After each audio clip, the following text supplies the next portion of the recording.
أمة الرجيم خير لكم من المعروف أن نمنع من المنكر أولئك هم المفلحون. صدق الله العظيم. قال النبي صلى الله عليه وسلم: مثلي ومثلكم كمثل رجل أوقد نارا فجعل الجنادب والفراش مقعا فيها وما يبلغهن عنها وأنا آخذ بحجتكم عن النار وأنتم تفلتون من يدي، أو كما قال عليه الصلاة والسلام.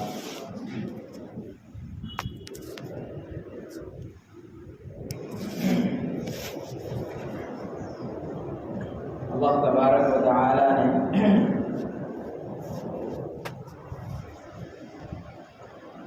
اس امت کے اوپر دو ذمہ داری عائد کی ہیں۔ پہلی ذمہ داری یہ ہے عبادت، دوسری ذمہ داری ہے دعوت۔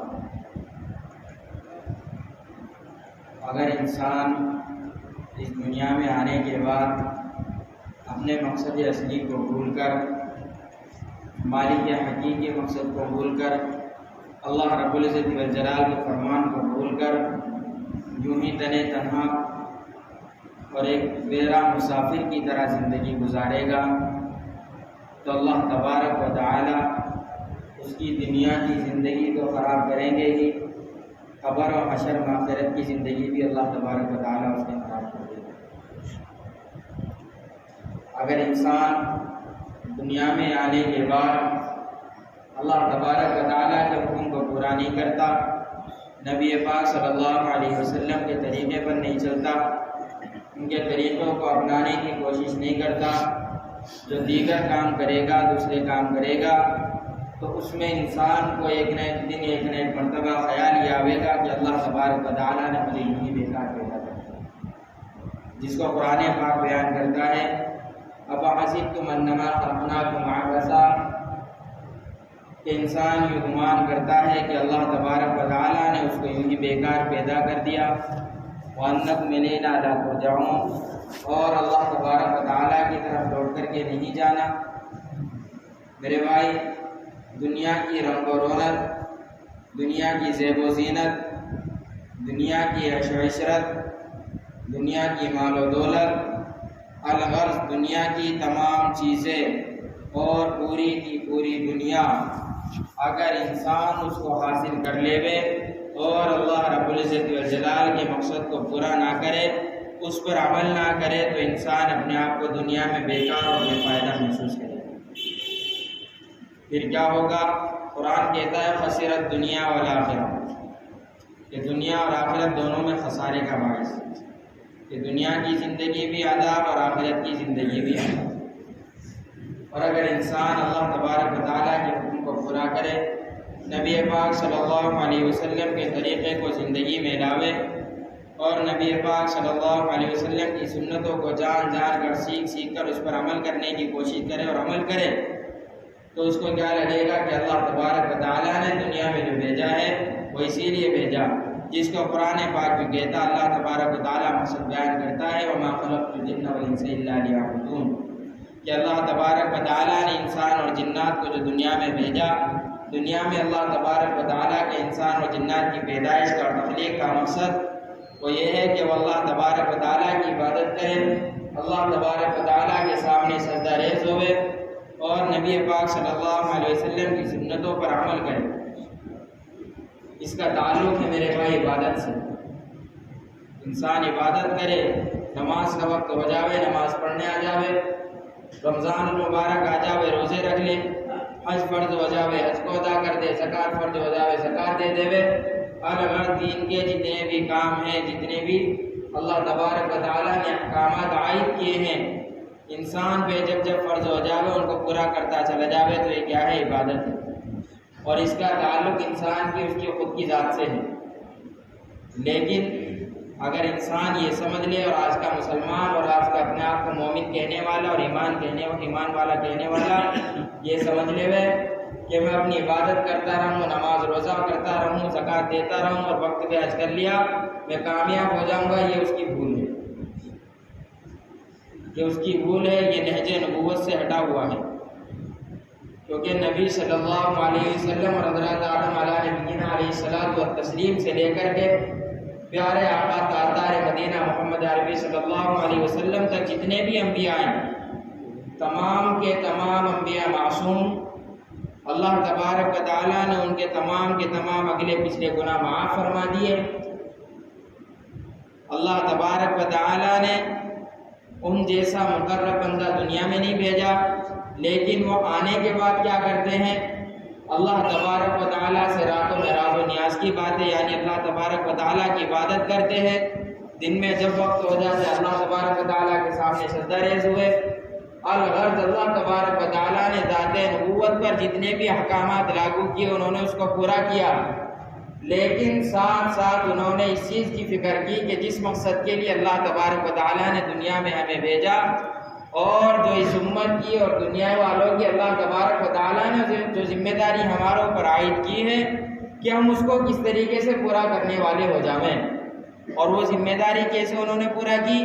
گھر میں رہ کر نہیں، دعاؤں کے ذریعے سے نہیں، اپنی مسجد میں، محلے کی مسجد میں رہ کر کے نہیں، اپنے گھر کو، اپنے بستی کو، اپنے گاؤں کو، اپنے شہر کو، اپنے صوبے کو چھوڑ کر کے دوسری جگہ پہ جا کر کے لوگوں پر محنت کرتے تھے، اور اللہ تبارک و تعالیٰ کی وحدانیت کی ان کو دعوت دیا کرتے تھے، اور اپنا نبی ہونا ان کو بتاتے تھے اور کہتے تھے اگر تم ہماری بات مانو گے اور اللہ تبارک و تعالیٰ پر ایمان لے کر کے آؤ گے تو اللہ تبارک و تعالیٰ کامیاب کرے گا، اور اگر تم نہیں مانو گے اور اس پر ہماری بات پر عمل نہیں کرو گے تو اللہ تبارک و تعالیٰ ناکام کر دے گا۔ یہ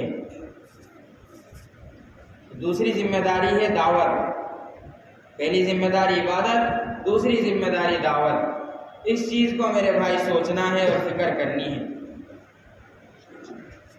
دعوت سورہ عصر میں اللہ تبارک و تعالیٰ زمانے کی قسم کھانے کے بعد کہتا ہے تمام کے تمام انسان خسارے میں، لیکن اللہ تبارک و تعالیٰ نے اس کا استثناء کر دیا، اور اللہ تبارک و تعالیٰ نے وہ چند لوگ نکال دیے کہ کون لوگ خسارے میں نہیں ہیں۔ ان کے بارے میں اللہ تبارک و تعالیٰ قرآن میں کہتا ہے الا الذین آمنوا، مگر وہ لوگ جو ایمان لے کر کے آئے۔ ایمان لانے پہ بس نہیں کیا اللہ تبارک و تعالیٰ نے کہ اللہ تبارک و تعالیٰ نے کہہ دیا کہ ایمان لے کر کے آ گئے کامیاب ہو گئے، نہیں۔ دوسری بات اللہ نے ذکر کی وعملوا الصالحات، اور عمل صالح کیا۔ عمل صالح وہی جو اپنی عبادات ہے، نماز روزہ ہے۔ اچھا یہاں پر ہی بس نہیں کیا، ہم یہ سوچیں کہ اللہ تبارک و تعالیٰ نے ایمان والوں کو کامیاب کر دیا اور ہم لوگ نماز روزہ کرتے رہے، ایسا نہیں۔ آگے کہا وتواصوا بالحق وتواصوا بالصبر، کہ صبر کی تلقین کی اور حق کی تلقین کی۔ مفسرین نے لکھا ہے صبر اور حق سے مراد امر بالمعروف اور نہی عن المنکر، کہ جس کو یوں کہا کرتے ہیں کہ اچھی باتوں کا حکم کرنا اور بری باتوں سے روکنا، یہ ہے۔ تو یہ کیا ہو گیا؟ دعوت۔ جب ہم کسی کو برا کام کرتے ہوئے دیکھیں گے، اللہ کے نبی کی حدیث ہے من رأى منکم منکرا فلیغیرہ بیدہ فإن لم يستطع فبلسانہ فإن لم يستطع فبقلبہ وذلک ضعف الایمان، کہ جب تم برائی ہوتے ہوئے دیکھو، اگر تمہارے اندر اتنی استطاعت اور اتنی طاقت ہے اور اتنی قوت ہے اور اتنا تمہارا جبر ہے کہ تم اس کو ہاتھ سے روک سکتے ہو تو ہاتھ سے روکو، اور اگر یہ نہیں ہے، زبان سے منع کرنے کی طاقت ہے تو زبان سے منع کرو، اور اگر یہ بھی نہیں ہے تو کم سے کم اس کا خیال دل میں برا تو لے کر کے آ جاویں کہ بھائی یہ کام برا کر رہا تو اس کا کہ یہ کام برا ہے۔ اچھا ایک چیز یہاں پر یہ ذہن میں رکھنی ہے کہ کام سے نفرت کرنی ہے، کام والے سے نہیں کرنی، یہ چیز ذہن میں رکھنی ہے۔ اگر کوئی شخص شراب پی رہا، زنا کر رہا، چوری کر رہا، ڈاکہ ڈال رہا، الغرض کوئی بھی برا کام کر رہا، تو اس برے کام سے نفرت کرنی ہے، کرنے والے سے نہیں کرنی، کیونکہ اس کا نقصان یہ ہوگا اگر ہم نے کرنے والے سے نفرت کی، اس کا نقصان یہ ہوگا ایک نہ ایک دن اگر اللہ نے اس کا چوری کا، زنا کا اور شراب کا کام چھڑوا دیا، برا کام چھڑوا دیا، تو ہماری نفرت اس سے باقی رہے گی۔ اور اگر ہم نے کام سے نفرت کی کہ شراب پینا خراب کام ہے، حرام ہے، چوری کرنا برا کام ہے، زنا کرنا حرام ہے، تو کام سے نفرت کی نا، اللہ تبارک و تعالیٰ نے اس کو توفیق دی اور اس نے کام چھوڑ دیا، تو کیا ہماری محبت باقی رہے گی؟ اس سے ملنا جلنا آسان، بات چیت کرنا آسان، یہ ساری چیزیں رہیں گی۔ تو کیا بتایا؟ دوسری یہ ہے کہ زبان سے منع کرے، اور تیسرا کیا ہے؟ اس کو دل میں برا جانے، دل میں برا جانے۔ یہ کیا ہے؟ ایمان کا سب سے کم درجہ ہے، اور آج کے مسلمان کے اندر اور آج کے نام نہاد ایمان والے کے اندر یہی چیز نہیں ہے۔ ہاتھ اور زبان تو دور کی بات ہے، دل میں بھی برا نہیں سمجھتے۔ اگر بالفرض کسی کے کہنے سے کسی کو ٹوک دیا جاوے تو پھر وہ کیا تعویلیں کرتا ہے کہ ارے نہیں میرے معاملات ہیں، میرے معاملات خراب ہو جائیں گے، میرے معاشرات ہے، رشتہ داری ہے، ایسا ہے ویسا ہے، اگر میں کہوں گا یہ اس کی طرف سے دل میں بغض رکھوں گا تو یہ اچھی بات نہیں ہے۔ ذرا یہ تو سوچے، وہ یہ سوچ رہا کہ یہ اچھی بات نہیں ہے، وہ اس کی ذات کے بارے میں سوچ رہا، اپنی ذات کے بارے میں نہیں سوچا۔ اگر اللہ تبارک و تعالیٰ نے اس نفرت نہ کرنے کی وجہ سے اس کو اس گناہ میں مبتلا کر دیا تو پھر کیا ہوگا؟ یہ چیز ہم سوچیں میرے بھائی۔ ہم اگر یہ سوچیں، ہمارے ذہن میں اگر یہ بات آ جاوے کہ ہمارا خاندان بڑا، ہمارا خاندان علماء والا، ہمارا خاندان جماعت والا، دیندار والا، ہم لوگ کامیاب ہیں، ایسا نہیں ہے۔ نبی کی اولاد، نبی کی بیوی، نبی کا پیارا چچا ایمان والا نہیں تو اللہ تبارک و تعالیٰ نے کامیابی کے وعدے بھی نہیں کیے۔ حضرت نوح علیہ نبینا علیہ السلام کا واقعہ ہے، عذاب آنے سے پہلے کشتی میں جب حضرت نوح کو اللہ تبارک و تعالیٰ نے اپنے حکم سے سوار کروا دیا، سوار ہو گئے حضرت نوح اللہ کے حکم سے، تو اپنے بیٹے سے گفتگو کر رہے ہیں۔ حضرت نوح کہہ رہے اپنے بیٹے سے، یا بنی ارکب معنا ولا تکن مع الکافرین، اے میرے بیٹے ہمارے ساتھ ہو جا، ہماری کشتی میں سوار ہو جا، انکار کرنے والا یعنی کافروں میں سے نہ ہو۔ بیٹا کیا تعویلیں کر رہا؟ بیٹا کہہ رہا کہ ابا جب عذاب آئے گا تو کیا ہو جائے گا، میں تیر کر کے، اگر پانی کا عذاب ہے تو تیر کر کے اس کو پار کر کے میں پہاڑ کی چوٹی پہ چڑھ جاؤں گا، میں اللہ کے عذاب سے بچ جاؤں گا اور کیا ہوگا، نجات پالوں گا۔ یہ گفتگو ہو رہی، باپ بیٹے کو سمجھا رہا، بیٹا تعویلیں کر رہا، یہ ساری چیزیں ہو رہی، تو اچانک میں کیا ہوتا، قرآن بیان کر رہا وحال بینہم الموج فکان من المغرقین، کہ ان کے درمیان ایک پانی کی ایسی لہر آئی کہ حضرت نوح علیہ السلام کے بیٹے کو بہا کر کے لے گئی۔ فکان من المغرقین، قرآن نے کہا کہ وہ کیا، غارقین یعنی ڈوبنے والوں میں سے ہو گیا۔ بغیر ایمان کے اگر اس دنیا سے جاویں گے، اللہ تبارک و تعالیٰ کے ساتھ اگر کسی کو شریک کر کے جاویں گے، اللہ تبارک و تعالیٰ کے ساتھ کسی اور کی پرستش اگر ہم کریں گے، اللہ تبارک و تعالیٰ کا صاف اعلان ہے، قرآن کہتا ہے لا یغفر ان یشرک بہ ویغفر ما دون ذلک لمن یشاء، کہ اللہ تبارک و تعالیٰ تمام گناہوں کو معاف فرما دے گا لیکن شرک کو کبھی معاف نہیں فرمائے گا۔ یہ صاف اعلان ہے اللہ تعالیٰ۔ اللہ تبارک و تعالیٰ کی ذات تن تنہا ہے، نہ اس کی کوئی اولاد ہے، نہ اس کو کسی نے جنا، تو کیسے اللہ تبارک و تعالیٰ کے ساتھ شرک کریں گے اور اللہ تبارک و تعالیٰ اس کو کیسے معاف کر دے گا؟ تو یہ نبی کا بیٹا اللہ تبارک و تعالیٰ نے اسے بھی نہیں بخشا۔ ہم تو ایک ادنا سے امتی ہیں میرے بھائی، ہمیں اس چیز کی فکر کرنی، اگر ہم دنیا سے اس حال میں چلے گئے، ہمیں کسی بات کا علم تھا، ہمیں نماز کے بارے میں پتا تھا، ہمیں روزے کے بارے میں پتا تھا، ان چیزوں کے بارے میں ہمیں علم تھا اور ہم نے دوسروں کو اس کی دعوت نہیں دی، تو کیا ہوگا، کل قیامت میں اللہ تبارک و تعالیٰ سوال کرے گا کہ تمہیں یہ چیزیں معلوم تھی، تمہیں یہ جن چیزوں کا علم تھا، تم نے میرے فلاں بندے تک یہ باتیں کیوں نہیں پہنچائی کہ میرا بندہ مجھے بھولا ہوا تھا، وہ میری یاد سے غافل تھا، ہو سکتا اگر تم اس کے بعد دعوت لے کر کے جاتے، اس کو سمجھاتے، اس کی تشکیل کرتے اور اس کو کیا مسجد میں لانے کی ترغیب دیتے، تو اللہ تبارک و تعالیٰ کیا ہو سکتا ہے وہ اس کے دل میں بات ڈال دیتا اور وہ کیا ہدایت کر دیتا۔ اگر اس دنیا سے ایسے ہی چلے گئے، اللہ تبارک و تعالیٰ کل قیامت میں سوال کرے گا۔ اللہ تبارک و تعالیٰ نے کہا کنتم خیر امۃ اخرجت للناس تأمرون بالمعروف وتنہون عن المنکر وتؤمنون باللہ۔ اللہ تبارک و تعالیٰ اس امت کی تعریف کرتا ہے، قرآن کہتا ہے خیر امت، بہترین امت ہے، لیکن کب بہترین امت ہے؟ کنتم خیر امۃ اخرجت للناس، بہترین امت کب ہے؟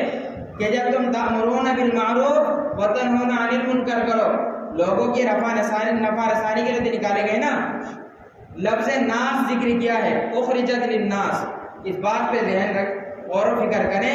مفسرین نے فرمایا اللہ تبارک و تعالیٰ نے لفظ ناس مطلق ذکر کیا ہے، یہ نہیں کہا اخرجت للناس للعلماء، اخرجت للناس للعوام، یا مسجد کے ذمہ دار، جماعت کی ذمہ دار، یہ نہیں کہا، عام لوگوں کے لیے اللہ تبارک و تعالیٰ نے دعوت کا حکم جاری کیا۔ عام لوگوں کے لیے، یہ بات ذہن میں رکھیں، اگر ہمارے پاس کوئی غیر ایمان والا بھائی رہتا ہے اس کو دعوت دینا بھی ہمارے ذمہ فرض ہے۔ یہ نہ سمجھے کہ وہ مندر جاتا ہے، بت کو پوجتا ہے، یہ ساری چیزیں کرتا ہے، اللہ پر ایمان نہیں رکھتا، ہم اس کو کیوں دعوت دیں؟ میرے بھائی اگر یہ بات ذہن میں آ گئی تو قرآن کے اس حکم کی خلاف ورزی ہوگی، اور قرآن کے حکم کی خلاف ورزی کے سلا اللہ تبارک و تعالیٰ جانتا ہے کیا دے گا۔ تو اس چیز کو ذہن میں رکھیں، اخرجت للناس اللہ تبارک و تعالیٰ نے فرمایا ہے، یہ کسی عام اور خاص کے لیے نہیں ہے، خاص لوگوں کے لیے نہیں ہے کہ ہاں بھائی کچھ اس طبقے والے ہیں، اس طبقے والے لوگوں کے لیے نہیں، تمام کے تمام لوگوں کے ذمے دعوت دینا بھی فرض ہے، اور تمام کے تمام لوگوں کو دعوت دینا بھی فرض ہے۔ ہر فرد امت کے اوپر دعوت دینا فرض، اور ہر فرد امت کو دعوت دینا فرض، دونوں چیزیں ہیں۔ اپنی ذات سے ہم دوسروں کو دعوت دیں، یہ ہمارے اوپر فرض، ہم دوسرے کو دعوت دیں، یہ ہماری ذمہ داری کہ ہاں اس کو دعوت دینا ضروری ہے، یہ چیز ذہن میں رکھیں۔ تو اللہ تبارک و تعالیٰ نے کب تعریف کی؟ تأمرون بالمعروف وتنہون عن المنکر، کہ تم اللہ تبارک و تعالیٰ کے بندوں کو بھلائی کا حکم کرتے ہو اور برائی سے روکتے ہو، اور کیا کہا؟ وتؤمنون باللہ، اور اللہ پر ایمان رکھتے ہو۔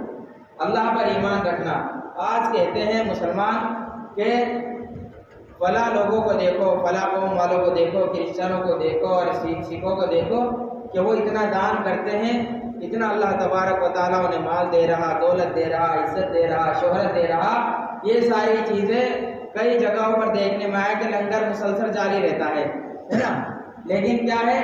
سخاوت کر رہے ہیں نا، اللہ تبارک و تعالیٰ دے رہا، بندوں کی مدد کر رہے ہیں اللہ کے، اللہ تبارک و تعالیٰ دے رہا، اگر کوئی برا کام کرتا ہے تو اس سے روکتے ہیں، اچھی باتوں کا حکم کرتے ہیں، لیکن کیا نہیں ہے؟ آخری بات نہیں ہے وَتُؤْمِنُونَ بِاللَّهِ، تو یہ چیزیں کہاں تک محدود؟ مرنے کی زندگی، یعنی جب تک انسان مرے گا تب تک یہ محدود، تب تک اس کے اوپر سے اللہ تبارک و تعالیٰ کی رحمتیں، برکتیں اللہ تبارک و تعالیٰ کی نازل ہوتی رہیں گی اس کے اوپر تب تک۔ مرنے کے بعد کیا ہوگا؟ کہاں گئے تھے؟ کچھ بھی نہیں کیا، کہاں گئے تھے؟ کہیں بھی نہیں کیا رہا، کچھ نہیں والا معاملہ ہو جائے گا۔ کیا مرنے کے بعد سارے دنیا کی سخاوت ختم، دنیا کی یہ کیا تأمرون بالمعروف ختم، اچھی باتوں کا حکم، بری باتوں سے روکنا، یہ سب ختم ہو جائے گا۔ مرنے کے بعد کیا کام آئے گا؟ ایک تو اللہ تبارک و تعالیٰ پر ایمان، اور اس ایمان لانے کے ساتھ ساتھ عمل صالح، اور یہ دعوت والا، یہ چیزیں دیکھیں میرے بھائی، اس چیز کی ہمیں فکر کرنی ہے اور اس چیز کو ہمیں سمجھنا ہے۔ اللہ تبارک و تعالیٰ نے جو دنیا میں بھیجا، اور یہ دنیا کی چیزیں ہیں، آج کے مسلمان نے کیا سمجھا؟ انہی کو اصل سمجھ لیا کہ بھائی یہ ساری چیزیں اصل ہیں، کھانا کمانا، روزی روٹی، یہ ساری چیزیں اصل، اگر ہم یہ کام نہ کریں گے، دکان پر نہ جائیں گے تو ہمارا گھر کہاں سے چلے گا، ہم کھیت پر نہیں جائیں گے تو غلہ کہاں سے ملے گا، یہ چیزیں اصل سمجھ لی۔ حالانکہ اس کا الٹا ہونا چاہیے تھا، اصل تو یہ ہے کہ قیامت کی یعنی مرنے کے بعد کی زندگی اصل، اور اسے عارضی سمجھنا چاہیے تھا کہ جو مل گیا مقدر میں ہے، تھوڑی محنت کی، اللہ تبارک و تعالیٰ نے دے دیا، اس میں خوش، اصل جو ہے مرنے کے بعد۔ لیکن کیا سمجھ لیا؟ ہم سارا کا سارا ہی لیں گے اور اس کے بعد مرنے کے بعد جو ہوگا دیکھی جائے گی۔ کئی لوگوں سے ملاقاتیں ہوتی ہیں، وہ لوگ کہتے ہیں ارے ہاں دیکھی جائے گی جو ہوگا، مرنے کے بعد نمٹنے کے فرشتوں سے بھی، یہ کہتے ہیں۔ ایک کہنے لگا، ایک اچھا پیسے والا تھا، ملاقات ہوئی سے کچھ وقت پہلے، وہ کہنے لگا ارے وہاں تھوڑی بہت رشوت تو چلتی ہوگی، رشوت دے دیں گے۔ یہ میرے بھائی یہ چیزیں بعض حضرت مولانا قدر عمر صاحب نے لکھا ہے، بعض جملے انسان ایسے بول دیتا ہے جس سے ایمان کا خطرہ ہو جاتا ہے، ایمان سے ہی نکل جاتا ہے، جب ایمان سے نکل گیا تو نکاح بھی ختم، ساری چیزیں ختم ہو چکی، تو اس لیے احتیاط رکھنی چاہیے۔ تو کیا ہے؟ تو یہ دنیا کی زندگی دھوکے یعنی عارضی زندگی ہے، اصل زندگی نہیں۔ اللہ تبارک و تعالیٰ نے دنیا کی زندگی میں چند روز کے لیے بھیجا، سورہ کہف میں ہے لم يلبثوا الا ساعۃ، کہ جب اللہ تبارک و تعالیٰ بندوں سے پوچھے گا کہ کتنے دن رہ کر کے آیا، کتنے سال گزار کے آیا، کتنے گھنٹے گزارے، تو کیا کہے گا کہ تھوڑی دیر رہ کر کے آیا ہوں میرے اللہ، بس تھوڑی سی دیر۔ ایک بزرگ فرما رہے تھے کہ 2.5 منٹ کی زندگی، 2.5 منٹ کی زندگی گزاری اور اللہ کے پاس پہنچ گیا۔ یہاں ہمیں کیسا لگ رہا ہے کہ 70 سال ہو گیا، 80 سال 90 سال کی زندگی گزار رہا، ایسا لگ، لیکن وہاں مرنے کے بعد کیا اللہ تبارک و تعالیٰ سے کہے گا کہ تھوڑی دیر کی زندگی گزار کے آیا ہوں بس۔ یہ تھوڑی دیر کی زندگی اور یہ اللہ تبارک و تعالیٰ کی طرف سے نافذ کردہ اعمال اور احکامات اور نبی صلی اللہ علیہ وسلم کے طریقے اگر ہم نے اپنی زندگی میں اپنا لیے تو ایک چھوٹی زندگی میں کیا ہوا عمل ہماری لامحدود اور لاپانی زندگی کے لیے کارگر ہو جائے گا، اور اگر نہیں کیا تو لاپانی لامحدود زندگی کے لیے کیا وہ زندگی ہمارے لیے عذاب بن جائے گی۔ اس کی مثال یوں دیا کرتا ہوں میں، یہ سمجھ لیں جیسے ایک شخص ہے یہاں سے باہر ملک کمانے گیا، سعودی، دبئی، قطر وغیرہ، اب وہاں جب وہ کما رہا، وہاں کمانے کے بعد کہاں بھیجتا ہے؟ گاؤں کے اندر ہی تو بھیجتا ہے نا۔ باپ ہے اس کا، بڑا بھائی ہے، وہ کما رہا ہے، یہاں بھیج رہا ہے، باپ بنگلہ بنا رہا، گاڑی خرید رہا، ساری چیزیں کر رہا۔ اچھا اس کے باپ سے پوچھو کہ تمہارے بیٹے تو وہاں کما رہا، وہاں کیوں نہیں بنا رہا گھر، وہاں گاڑی کیوں نہیں خرید رہا؟ تو باپ اس کا کہے گا تو پاگل ہے کیسے، وہ تو 2-4 سال کے لیے کمانے گیا ہے، آ کے تو اسے یہیں رہنا ہے، شادی بیوی بچے سب یہی ہوں گے اس کے، تو کیا عیش و عشرت کی زندگی یہاں سے ہی ہے نا، جہاں رہے گا وہاں بنائیں گے۔ اور اگر اس کمانے والے سے پوچھو تو وہ بھی یہ جواب دے گا۔ تو جیسے کمانے والا 2-4 سال کے لیے وہاں گیا اور یہاں کی تیاری اور یہاں فکر کر رہا، یہاں اچھا گھر بنا رہا، ایسے ہی دنیا کی زندگی ہے۔ آخرت اصل ہمارا گھر ہے، ہم اگر اعمال صالحہ کریں گے اللہ تبارک و تعالیٰ اپنی جنت عطا کرے گا، اعمال سیئہ اگر کریں گے تو اللہ تبارک و تعالیٰ اپنی جہنم عطا کرے گا۔ ہاں یہ چیزیں ہیں، اس چیز کو سمجھے میرے بھائی۔ آج دنیا میں انسان نے یہ سمجھ لیا کہ روزی روٹی اصل ہے۔ ایک مثال اور اس میں سمجھ لیا، ایک بادشاہ ہے، بادشاہ نے اپنی رعایا میں یہ اعلان کرایا کہ کل میں اپنے خزانے کا دروازہ کھول دوں گا، جس کو جو چیز پسند ہے وہ چیز پہ ہاتھ رکھے تو وہ چیز اس کی ہو جائے گی ہمیشہ، جو بھی ہاتھ رکھے اور جس چیز پہ بھی ہاتھ رکھے وہ اس کی ہو جائے گی۔ ٹھیک ہے جی، اعلان ہو گیا، رات گزر گئی۔ صبح جب دروازہ کھلا تو پوری بستی اور پورا گاؤں، پورا قصبہ دربار میں پہنچ گیا۔ سب سوچ رہے ہیں کہ میں اپنی من پسند چیز پہ ہاتھ رکھوں، اس پہ ہاتھ رکھوں، اس پہ ہاتھ رکھوں۔ ایک شخص نکلا مجمع میں سے، بادشاہ سارا نظارہ دیکھ رہا کرسی پہ بیٹھ کر کے اور ہنس رہا کہ سب اپنے کام میں مگن ہیں۔ ایک شخص بڑا ضعیف العمر نکلا اور آ کر کے اس نے بادشاہ پر ہاتھ رکھ دیا۔ اب جب اس نے بادشاہ پر ہاتھ رکھا تو بادشاہ بھی اس کا ہو گیا، تو ساری چیزیں اس کی ہو گئی، کیونکہ ساری چیزیں بادشاہ کے تابع، ساری چیزیں بادشاہ کے حکم کی محتاج۔ تو جب بادشاہ اس کا ہو گیا تو ساری چیزیں گویا کہ اس کی ہو گئی۔ ایسے ہی مثال دنیا کی زندگی کی ہے۔ اللہ تبارک و تعالی ہر روز صبح نئی زندگی دیتا ہے، اس لیے کہ مجھے پالو، میری عبادت کر کے میرے قریب ہو جاؤ۔ کیا ہوگا کہ میں تمہیں جنت عطا کر دوں گا، دنیا کی زندگی چین و سکون والی گزروا دوں گا۔ لیکن آج کا مسلمان کیا کر رہا، دنیا کو پانے کے چکر میں کہ میں یہ حاصل کر لوں، میں وہ حاصل کر لوں۔ اگر ہم نے رب کو پا لیا، اللہ رب العزت والجلال کو پا لیا، تو ساری دنیا اور کیا آخرت اپنی ہو گئی، اور رب کو چھوڑ دیا تو آخرت تو دور کی بات، دنیا بھی اپنی ہے۔ یہ ہے اصل میرے بھائی، اصل مقصد ہمیں سمجھنا ہے، سمجھ لیں گے تو آسانی ہو جائے گی، اور اگر نہ سمجھیں گے تو پھر کیا مشکل ہی مشکل ہے۔ ہاں، مرنے کے بعد انسان جب جاتا ہے تو سب سے پہلی منزل اس کی قبر ہے۔ ہاں، قبر کی منزل میرے بھائی آسان نہیں ہے۔ ہمیں صرف ایک مٹی کا اندر کھودا ہوا گڈھا نظر آتا ہے بس، اور اس کے اوپر سے مٹی ڈال دی نظر آتی ہے۔ ایک شخص فرما رہے تھے، ابھی کچھ دن پہلے ملاقات ہوئی، وہ کہنے لگے ایک کو دفنانے گئے، تو وہاں جانے کے بعد جب آئے تو جب وہ بتا رہے تھے منظر، تو ان کے بڑا عجیب رونگٹا کھڑا ہو گیا، ایک دم ہیبت سی طاری ہو گئی۔ وہ کہنے لگے جب ہم انہیں دفنانے گئے تو جیسے ہی قبر میں رکھا تو ایسا محسوس ہوا کہ زمین کے نیچے ایک دم آگ جل رہی ہے، ایسا محسوس ہوا۔ میرے بھائی، اعمال اگر اچھے ہیں تو زمین کے اندر جو قبر والی زندگی اچھی ہو جائے گی۔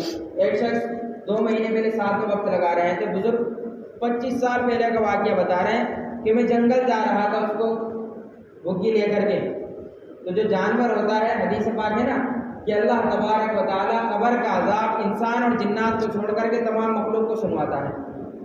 تو قبرستان سے ان کے جنگل کا راستہ تھا، وہ گزر رہے تھے وہاں سے، اور جو قبر سے تھوڑی دور کی قبر، تو ان کی جو بگی تھی وہ رک گئی، اور وہ بڑے پریشان بھی کیوں رک گئی، یوں کہنے لگے گویا کہ ایسا ہو گیا جیسے کوئی چیز جکڑ لیتی ہے اور وہ ہلتی نہیں ذرا سی بھی، ایسا۔ وہ کہنے لگے بہت اس کو کوشش کی، مارا بھی نہیں، چلا گیا۔ تو جب میں اتر کے دیکھا تو اس کی آنکھوں سے آنسو گر رہے تھے اور مسلسل ایک قبر پر اس کی نظریں جمی ہوئی تھی، مسلسل ایک قبر پہ نظریں جمی ہوئی تھی اور اس کی آنکھوں سے آنسو گر رہے۔ تو انہوں نے کہا جب میں آگے بڑھا رہا تو نہیں بڑھ رہا اور پیچھے کر رہا تو پیچھے ہو جا رہا۔ تو جیسے ہی اور اسے تھوڑا سا اشارہ دیا ایک دم ایسے بھاگا، بہت دیر کے بعد قابو میں آیا۔ تو میرے بھائی قبر کی زندگی، گھر والے، رشتے دار، محلے والے، گاؤں والے قبر کے باہر کے حصوں کو تو پکا بنا سکتے ہیں اور اچھا خوبصورت بنا سکتے ہیں، لیکن اندر کے حصے کو ہمیں خوبصورت بنانا ہے۔ اور وہ کیسے بنے گا؟ اعمال صالحہ اور اعمال حسنہ سے۔ اور اعمال حسنہ کیا ہے؟ اس میں دعوت اور عبادت دونوں ہیں۔ ہاں یہ چیز ہے۔ ہمیں اگر نبی صلی اللہ علیہ وسلم کے طریقے پر کام کرنا ہے، نبی صلی اللہ علیہ وسلم کے فکروں کو اوڑھنا ہے تو کیا کرنا ہے؟ اور اگر ہمیں خیر امت کا مصداق اگر ہمیں بننا ہے تو کیا کرنا پڑے گا؟ دعوت والا کام ہمیں کرنا پڑے گا، تب جا کر کے زندگی سنورے گی۔ ہمارے اکابرین فرمایا کرتے ہیں کہ ہر مسائل کا حل اللہ تبارک و تعالیٰ نے اس دعوت والے کام میں رکھا۔ دعوت کا کام کریں۔ لوگ یوں کہا کرتے ہیں جماعت والے یوں ہی پھرتے رہتے ہیں، انہیں کچھ کام دھندہ رہتا نہیں، پتہ نہیں کیسے روزی چل رہی ان کی۔ ارے بھائی روزی دینے والا اللہ تبارک و تعالیٰ، سارے کام کرنے والا اللہ تبارک و تعالیٰ، تو پھر روزی کی فکر کیا؟ نبی والا کام ہم کریں گے تو اللہ تبارک و تعالیٰ دیتا رہے گا۔ قرآن کہتا ہے نا ان کنتم تحبون اللہ فاتبعونی یحببکم اللہ، کہ مجھ سے محبت کرو گے، میری اتباع کرو گے تو اللہ تبارک و تعالیٰ تم سے محبت کرے گا۔ تو نبی والا کام، نبوت والا کام اگر ہم کریں گے تو اللہ تبارک و تعالیٰ کیا کرے گا؟ ہم سے محبت کرے گا اور اللہ تبارک و تعالیٰ روزی ہمیں دیتا رہے گا۔ روزی لینے کے بھی دو راستے ہیں اللہ تبارک و تعالیٰ سے، ایک ہے ضابطہ، ایک ہے رابطہ۔ ضابطہ یہ ہے کہ اللہ تبارک و تعالیٰ حسب معمول ہمیں روزی دے رہا، سارے کام ہماری نہیں کر رہا۔ ضابطہ تو یہ ہے کہ صبح اٹھ جاتے ہیں، سارے کام اللہ تبارک و تعالیٰ، بارش ہو رہی، بارش کا موسم آیا، گرمی کا موسم، گرمی کا، سردی کا موسم، سردی، یہ ساری چیزیں حسب معمول۔ اور کوئی کام اگر ہمارا اٹک گیا تو اس کو کوشش کروا رہے ہیں، کسی کے ذریعے سے رشوت دے کے، کسی کی سفارش سے، اللہ تعالیٰ اس کو ذریعے سے پورا کروا رہا ہے۔ یہ ہو گیا بھیا ضابطہ۔ دوسرا کیا ہے؟ رابطہ۔ رابطہ یہ ہے کوئی چیز پریشانیاں ہاتھ اٹھا دیا اللہ نے پورا، یہ رابطہ ہے۔ ایک شخص سے 3 مہینے پہلے ملاقات ہوئی، وہ اس سے حال چال پوچھے تو کہنے لگا، ہم نے کہا کوئی خاص معمول بتا دیں، اور کہنے لگا زیادہ تو کچھ نہیں ہے، 50,000 بار استغفار کرتا ہوں دن میں۔ ہم نے کہا اس کا کچھ فائدہ؟ کہنے لگے زیادہ بھی فائدہ نہیں ہے اس کا، بس تھوڑا سا فائدہ یہ ہے جب بھی ہاتھ اٹھاتا ہوں خالی ہاتھ نہیں آتے۔ یہ ہے تو کیا بن گیا؟ اللہ تبارک و تعالیٰ سے رابطہ بن گیا، تو اللہ تبارک و تعالیٰ مسائل کو یوں ہی حل کرتے چلے۔ ہاں تو میرے بھائی اصل ہمیں یہ سمجھنا، ہمیں اگر اپنے اندر ہم یہ سمجھنے لگے کیا ہے کہ ہم دیندار ہیں، نمازی ہیں، روزے دار ہیں، پرہیزگار ہیں، ساری چیزیں ہیں، تو کیا ہم دوسروں کو دعوت نہیں دے رہے؟ تو ہماری بڑی بھول ہے۔ جاہل کو خطرہ ہے علم نہ ہونے کی وجہ سے، ساتھ لوگ ہیں نا، کہ جاہل کو خطرہ ہے علم نہ ہونے کی وجہ سے، عالم کو خطرہ ہے عمل نہ ہونے کی وجہ سے، اور عمل والوں کو خطرہ ہے سنت نہ ہونے کی وجہ سے، سنت والوں کو خطرہ ہے عمل نہ ہونے کیا ہونے کی وجہ سے، اس میں پابندی اور عمل نہ ہونے کی وجہ سے، اور اس کے بعد کیا خطرہ ہے کہ ان کے بعد جو عمل والے ہیں اور یہ لوگ ہیں دعوت نہ ہونے کی وجہ سے، اور دعوت والوں کو خطرہ ہے تکبر ہونے کی وجہ سے۔ یہ ساری چیزیں ہیں نا۔ ہاں تو کیا کریں ہم؟ اگر یہ سوچ لیں کہ ہم نے یہ کام کر لیا اور ہم نماز روزہ کر رہے ہیں تو ہم بہت بڑے ہو گئے، یہ ہماری غلطی ہے۔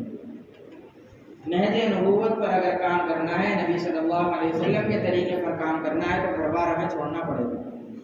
صحابہ اکرام رضوان اللہ تعالیٰ علیہ مجمعین 1.25 لاکھ کا مجمع حجۃ الوداع کے موقع پر اللہ کے نبی صلی اللہ علیہ وسلم نے فرمایا بلغوا عنی ولو آیا، کہ میری جانب سے اگر کسی کو ایک آیت بھی پہنچے، ایک بات بھی پہنچے، فلیبلغ الشاہد الغائب، کہ جو حاضرین ہیں یعنی موجودہ لوگ ہیں وہ غائبین تک پہنچا دیں۔ یہ اللہ تبارک و تعالیٰ نے تمام امت کے لیے بات کہی تھی۔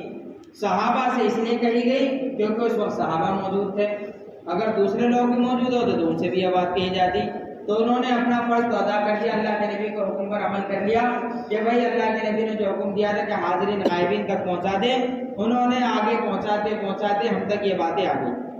اب ہماری ذمہ داری ہے کہ ہم آگے تک پہنچائیں۔ کئی علاقوں میں سفر ہوا، امت کا بڑا برا حال ہے۔ اگر امت کو حال نکل کر کے دیکھیں تو امت کا غم بھی آئے گا اور اپنی اصلاح کی فکر بھی ہوگی، دونوں چیزیں۔ ہاں، امت کا حال بڑا برا ہے۔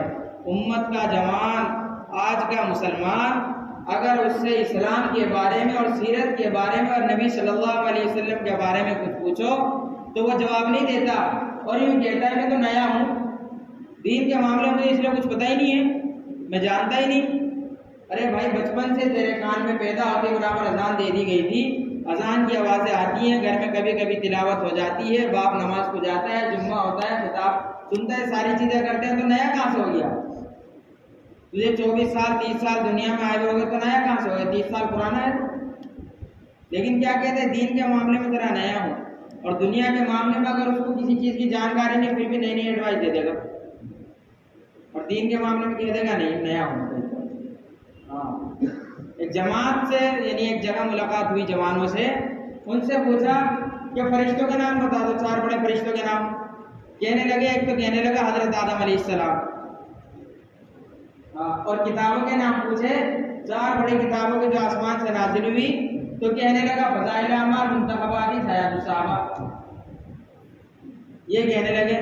یہ حال ہے آج ہماری امت کا، اور ہم کیا کرتے ہیں، ان چیزوں کو نہ جاننے کے بعد اور عمل نہ ہونے کے بعد جنت میں جانا چاہتے ہیں، جانا چاہتے ہیں نا جنت میں، اور جنت میں جانا چاہتے ہیں۔ جنت میں جانے کے لیے کیا کرنا پڑے گا بھائی؟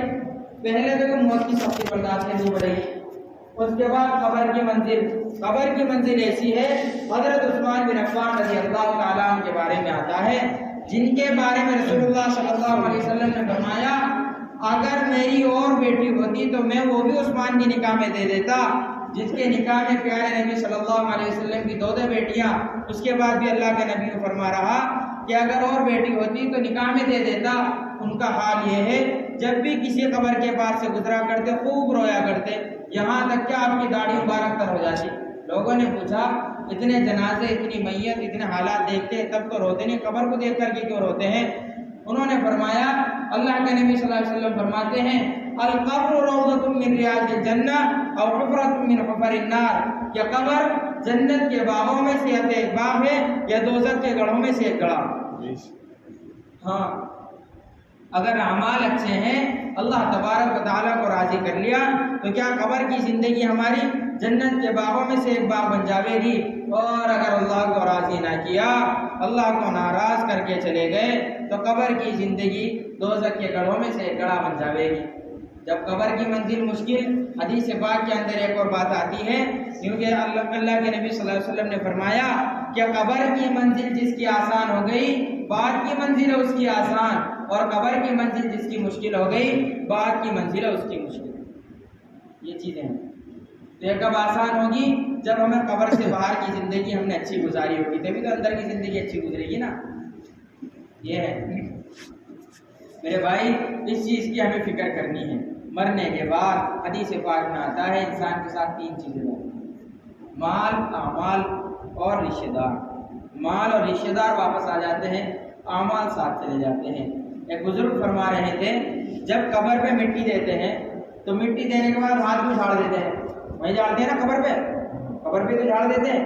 انہوں نے، بزرگوں نے اس کا مطلب کیوں فرمایا؟ وہ یہ کہنا چاہتے ہیں لوگ جو دفناتے ہیں، اب تو جان اور تیرا کام جانے، جو دنیا کی دولت کی مجھ پہ تو ہم مزے کریں گے، اب قبر کی زندگی اگر تیرے اعمال اچھے تو اللہ تعالیٰ تجھے اچھا بدلہ دے گا، اعمال اچھے نہیں تو اللہ تعالیٰ تجھے اس کا برا بدلہ دے گا۔ یہ مطلب ہے تو جان اور تیرا کام جانے۔ اب ہم نے جو دنیا میں تو نے کمایا اس میں عزت ہم یہ ہے۔ ہاں، اور جب میرے بھائی کوئی مر جاتا ہے تو کیا پڑھا کرتے ہیں؟ انا للہ و انا الیہ راجعون۔ ہاں، کہ اللہ تبارک و تعالیٰ فرما رہا کہ میرے بندے ہیں، انا للہ کہ ہم اللہ کے لیے ہیں اور اللہ کی طرف لوٹ کر کے جائیں گے۔ لوٹ کے تو اس کا ابا گیا ہے، اس کا چاچا گیا، اس کا جوان بیٹا گیا، تو اسے پڑھنا چاہیے نا، ہم کیوں پڑھنا ہے؟ مطلب یہ ہے اللہ تبارک و تعالیٰ بار بار ہمیں یہ چیزیں یاد دلا رہا کہ تمہیں بھی ایک نہ ایک دن دنیا چھوڑ کر کے آنا ہے، جیسے یہ چھوڑ کر کے آیا۔ دنیا کی زندگی ہی اصل نہیں ہے، دنیا کی زندگی ہی اصل نہیں ہے۔ یہ چھوڑ کر کے اگر چلے جائیں اور اعمال صالحہ کریں گے تو جب چھوڑ کر کے جائیں گے اللہ تبارک و تعالیٰ خوش دلی سے استقبال کرے گا۔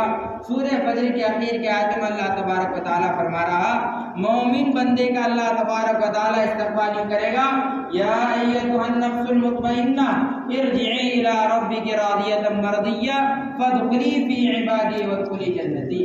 اللہ تبارک و تعالیٰ کہے گا اے اطمینان والی جان آجا آجا تیرا رب تجھ سے راضی اور تو اپنے رب سے راضی، وادخلی فی عبادی آجا میرے نیک بندوں میں شامل ہو جا، وادخلی جنتی اور میری جنت میں ہمیشہ ہمیشہ کے لیے داخل ہو جا۔ ایک بات ہم قابل لحاظ یہ ہے اللہ تبارک و تعالیٰ نے جنت سے پہلے نیک بندوں کا ذکر، وادخلی فی عبادی میرے نیک بندوں میں آ جا، وادخلی جنتی میری جنت میں داخل ہو جا۔ نیک بندوں کا ذکر اللہ تبارک و تعالیٰ نے اس لیے کیا، اس کی وجہ یہ بتاتے ہیں کہ مکان کی جو قیمت ہوتی ہے اصل مکین کی وجہ سے ہوتی ہے۔ اگر ایک جھوپڑا پٹی ہے یا ایک بنگلہ ہے، جھوپڑا ہے اس کے اندر اگر کوئی رہتا ہے ایس ڈی ایم یا ایس ایچ او وغیرہ کوئی بڑا آدمی رہے تو کیا ہوتا ہے اس کی شان کے خلاف مکان ہوتا ہے، لوگ کہتے ہیں ارے یار ایسا نہیں۔ اور بنگلہ ہے تو بنگلے کے حساب سے کیا بڑا آدمی رہ رہا ہے تو ٹھیک ہے نا، مکان کی قیمت جو ہے مکین کے حساب سے۔ اللہ تبارک و تعالی جنت جو دے گا ایمان والوں کو ان کے اعمال کے حساب سے دے گا، اور اللہ نے جو اپنی جنت بنائی ہے ایمان والوں کی وجہ سے بنائی ہے، نہ کہ ایمان والوں کو جنت کی وجہ سے اللہ نے بنایا۔ اس لیے اللہ تبارک و تعالیٰ نے پہلے فرمایا کہ میرے نیک بندوں میں آ جا، اور پھر کہا جنت میں آ جا۔ تو نیک بندے اللہ تبارک و تعالیٰ نے اپنے نیک بندوں کی وجہ سے جنت بنائی ہے، لیکن یہ کب ملے گی؟ وہی بات ہے کہ اعمال صالحہ کریں گے تو اللہ جنت دے گا، لیکن جنت میں جانے کے بعد کیسا؟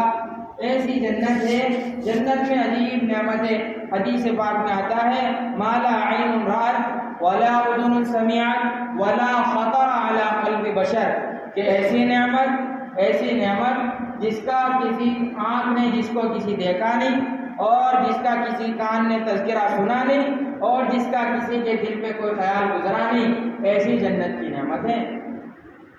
قرآن کچھ اشارہ یوں کرتا ہے جنات عدن تجری من تحتها الانہار خالدین فیہا، اللہ تبارک و تعالی جنت عدن جو عطا کرے گا وہ کیسی ہے جنت عدن؟ اللہ تبارک و تعالی نے اس کے اندر نہریں جاری رکھی ہیں۔ کیسی نہریں؟ فیہا انہار من ماء اللبن وانہار من عسل مصفى وانہار من خمر لذۃ للشاربین۔ اللہ تبارک و تعالیٰ نے جنت میں دودھ کی نہریں، شہد کی نہریں اور شراب طہورا، دنیا میں شراب حرام ہے نا، وہاں جانے کے بعد شراب اللہ تبارک و تعالیٰ حلال فرما دے گا اور جتنی چاہے اتنی، لیکن یہ جنت میں ملے گا، دوزخ میں نہیں۔ ہاں میرے بھائی، پھر کیا اگر اعمال ہمارے اچھے نہیں تو اللہ تبارک و تعالیٰ کے بعد دوسری چیزیں بھی ہیں، جیسے اللہ تبارک و تعالیٰ ستار العیوب اور غفار الذنوب ہے، اللہ تبارک و تعالیٰ قہار بھی ہے، اللہ تبارک و تعالیٰ سزا دینا بھی جانتا ہے، جیسے اللہ تبارک و تعالیٰ عیبوں کو چھپاتا ہے، گناہوں کو معاف کرتا ہے، ایک درجے کے بعد، ایک حد کے بعد اور ایک وقت کے بعد اللہ تبارک و تعالیٰ اگر بندہ باز نہ آوے تو کیا اس کو سزا بھی دیتا ہے۔ کافروں کو میرے بھائی موت تک مہلت، حدیث پاک میں آتا ہے اب دنیا سجن المؤمن و جنت الکافر، کہ دنیا مومن کے لیے قید خانہ اور کافر کے لیے کیا ہے؟ جنت۔ جب اس کے لیے جنت بتا دی اللہ کے نبی نے تو اس کو تو ساری عیش و عشرت دنیا میں ہی ملے گی۔ ہاں صحابہ اکرام رضوان اللہ تعالیٰ علیہ اجمعین کو اللہ تبارک و تعالیٰ نے جب اخیر وقت میں مال و دولت سے نوازا تو صحابہ ڈرنے لگے کہ کہیں ایسا نہ ہو گیا اللہ تبارک و تعالیٰ نے ہمارے اعمال کا بدلہ ہمیں دنیا میں ہی عطا کر دیا۔ جس کا جیسا ایمان ایسا اللہ تبارک و تعالیٰ سے وہ ڈرا دیتا ہے۔ تو کیا کرنا ہے میرے بھائی؟ اس چیز کی ہمیں فکر کرنی کہ ہم اپنی ذات کی تو فکر کر رہے ہیں، اپنے بھائی کی فکر کرے، اپنے گھر کی فکر کرے، اپنے رشتہ داروں کی، اور کیا کرے؟ اپنے محلے کی، اپنی بستی کی، اپنے گاؤں کی، سب چیزوں کی فکر کرے۔ یہ فکر کب پیدا ہوگی؟ جب اللہ کے راستے میں نکلیں گے۔ آج ایک جگہ جماعت تھی، وہاں مسجد میں ہم گئے تو وہاں ایک رہبر تھے، وہ رہبر کہنے لگے، ہم نے کہا ہم چلے گشت کرایا، تو کہنے لگا وہاں مجلس میں بیٹھ کر کے کہ میں سامنے والے گھر پہ گشت کرانے نہیں جاؤں گا۔ کہنے لگے بھائی کیوں؟ کہ اس سے میرا معاملہ خراب ہے، بات چیت بند ہے، میں اس سے بات نہیں کرتا، تو اس لیے میں یہاں گشت بھی نہیں کراؤں گا، اگر کسی اور کو کرانا ہے وہ کرا لے۔ میرے بھائی ذرا سوچیں، اللہ کے نبی صلی اللہ علیہ وسلم وحشی بن حرب رضی اللہ تعالیٰ عنہ، کیسا عجیب منظر، کیسا عجیب واقعہ. ایسا وحشی بن حرب کون شخص ہے؟ وحشی بن حرب وہ شخص ہے جو حضرت حمزہ رضی اللہ تعالیٰ عنہ کو جس نے قتل کیا اور جس کی مالکین ہندہ اس نے حضرت حمزہ رضی اللہ تعالیٰ عنہ کا کلیجہ چبایا، جس کو ایمان لانے کے بعد بھی اللہ کے نبی فرمایا کرتے تھے کہ میرے سامنے نہ آیا کر، میرے پیارے چچا کی مجھے یاد آ جاتی. لیکن کیا کیا اللہ کے نبی نے؟ اتنا بڑا جرم کرنے کے بعد بھی اللہ کے نبی نے چھوڑا نہیں. اللہ کے نبی نے یہ نہیں کہا کہ ہاں میرا دشمن ایسا ہے ویسا ہے میں دعوت نہیں دیتا، نہیں. اللہ کے نبی نے دعوت دی اور اس کے نخرے دیکھو وحشی کے. حیات الصحابہ میں لکھا حضرت معاذ رحمۃ اللہ علیہ نے، وحشی بن حرب نخرے کر رہا، کہتا ہے اے محمد، اللہ کے نبی کا غم تازہ کر رہا اور بتا رہا کہ تو مجھے کیسے دعوت دے رہا کہ میں تو تیرے پیارے چچا کا قاتل ہوں، یہ سارے جرم میں نے کیے ہیں، تو مجھے کیسے دعوت دے سکتا ہے؟ اللہ کے نبی صلی اللہ علیہ وسلم مایوس نہیں. پھر اللہ کے نبی نے دعوت دی. اللہ تبارک و تعالیٰ کی طرف سے قرآن کی آیت سورہ فرقان کی نازل ہوئی، الا من تاب وآمن وعمل عملا صالحا. پھر اللہ کے نبی نے دوبارہ دعوت دی. پھر کیا ہو گیا؟ پھر اس نے انکار کیا، نخرے کرتا رہا. اور قرآن کی آیت من تاب وعمل صالحا یہ آیت نازل ہوئی. پھر کیا میرے بھائی بڑا پریشان، کیا کہنے لگا؟ پھر آخر میں آگے کہنے لگا میرے تو یہ تمام جرم ہے، میں نے اتنے بڑے بڑے گناہ کیا تمہارے کہنے کے مطابق، میں نے زنا کیا، چوری کی، قتل کی، ساری چیزیں. اللہ تبارک و تعالیٰ معاف کرے گا یا نہیں کرے گا؟ دعوت دینے کے بعد اللہ کے نبی صلی اللہ علیہ وسلم کو یہ ساری چیزیں کہہ رہا، لیکن اللہ کا نبی مایوس نہیں ہوتا. اللہ کے نبی مسلسل محنت کرتے رہے. محنت کا نتیجہ اللہ تبارک و تعالیٰ نے کیا نکالا؟ ایمان کی دولت سے اس کو نوازا. اللہ کے نبی اگر کسی کافر کا جنازہ دیکھتے تڑپ جاتے تھے، ان کو فکر ہو جاتی تھی، غم رہتا تھا امت کا. اللہ کے نبی صلی اللہ علیہ وسلم کو حدیث پاک میں آتا ہے متواصل الاحزان دائما فکر طویل السکت لیست له راحہ لا يتکلم بغیر حاجہ. اللہ کے نبی صلی اللہ علیہ وسلم مسلسل غمگین رہا کرتے تھے. اللہ کے نبی کو امت کا غم ہمیشہ ستایا کرتا تھا. اللہ کے نبی امت کے غم میں ہمیشہ ڈوبے رہا کرتے تھے. اللہ کے نبی زیادہ باتیں بھی نہیں کرتے تھے اور اکثر مرتبہ خاموش رہتے تھے. اگر کوئی ضرورت کی بات ہوتی اللہ کے نبی ارشاد فرما دیتے، خاموش ہو جاتے. ایسا امت کا غم کہ کیسے امت جہنم سے بچ کر کے جنت میں جانے والی چلی جاوے. حدیث پاک میں ہے اللہ کا نبی فرما رہا مثلی و مثلکم کمثل رجل قد نارا، میری اور تمہاری مثال ایسی ہے جیسے ایک شخص نے آگ کو روشن کیا اور وہ شخص کیا آگ کو جلا رہا، اس میں پروانے اور پتنگے اور یہ کیا چھوٹے چھوٹے کیڑا آ کر کے گر رہے، وہ ان کو اپنے ہاتھ سے دور کر رہا، ان کو آگ سے بچا رہا کہیں جل کر کے نہ مر جاوے. اللہ کا نبی صلی اللہ علیہ وسلم فرماتا ہے میری بھی یہی فکر ہے، میں تم کو جہنم سے پکڑ کے کھینچتا ہوں، لیکن تمہوں کو میرے ہاتھ سے چھوٹ کر کے جہنم کی طرف چلے جائیں. یہ اللہ کے نبی کی فکر. تو یہ امت اور اس امت کو یہ کام اللہ رب العزت والجلال نے ختم نبوت کے صدقے میں دیا. اب کوئی نبی نہیں آنے والا.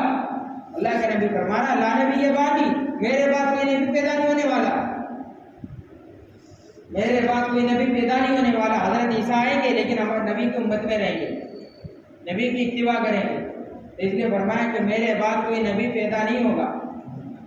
ہاں تو یہ کام اس امت کے ذمے اللہ کے نبی ڈال کر کے گئے، اس امت کو سونپا ہے اس کام کو. اگر یہ امت اس کام کو کرے گی تو خیر امت کی مصداق، اور اگر نہیں کرے گی تو کیا ہوگا؟ پھر اللہ تبارک و تعالیٰ جانتا ہے. تو اس چیز کی ہمیں فکر کرنی ہے، اور اس چیز کی فکر کے ساتھ ساتھ ہمیں اپنے گھر بار، اپنے بیوی بچے، اپنے کاروبار کو چھوڑ کر کے اللہ کے راستے میں نکلنا پڑے گا. اور جب اللہ کے راستے میں نکلیں گے امت کا حال اور امت کا درد، امت کی کیا ساری چیزیں سامنے آئیں گی تو ایک غم پیدا ہوگا. فرمایا کرتے ہیں اس کام کے لیے جتنا دور جاؤ یہ کام اتنا ہی قریب آتا ہے.